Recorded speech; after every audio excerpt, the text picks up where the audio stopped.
Arkadaş Aganyň häkimliginde Türkmen halkynyň milli lideri, Türkmenistanyň halk maslahatynyň başlygy Gahrman Arkadamyň ýakyny Arkadaş Aganyň amala aşyran iş tapar münasibetli hoşallyk maslahaty geçirli. Ol esasan milli liderimiň amala aşyran taparynyň dowamyna geçirilen iş maslahatynyň başynda şäheriň köp sany ýaşaýjylarynyň ýüz tutmalary we haýyşlary esasynda täze şäherde halçylyk kärhanasyny gurmak baradaky haýyş bilen ýüzlenen teklebiň ähmetine başlandy.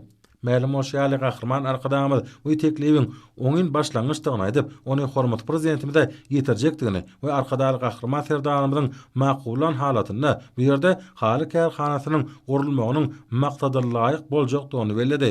Hoşalyk maslahatyna atnaşan halipa haýyşlar bular barada uly kanagatlanmalyny tap, munyň üçin Gahrman Arkadamyda hoşalyk bildirdiler.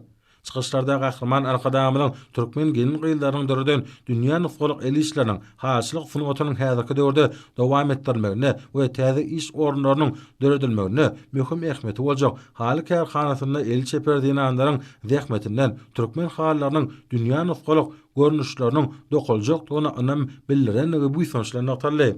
Hoşalyk maslahatynyň dowamyna belen teňde ýanglanan aýdyndyr saatlaryň üstülen halçy gençler hal dokumakda we bu gurda terbiýe bermekde uly göreli bolýan tejribeli mehrem eneler hemde halkymyzyň Gahrman Arkadamy we arkadaly Gahrman serdarymyz bilen öňe barýan ýurduny berkarar watanymyza ýetilýän belen sepketler uly joşgyn bilen wasp edildi.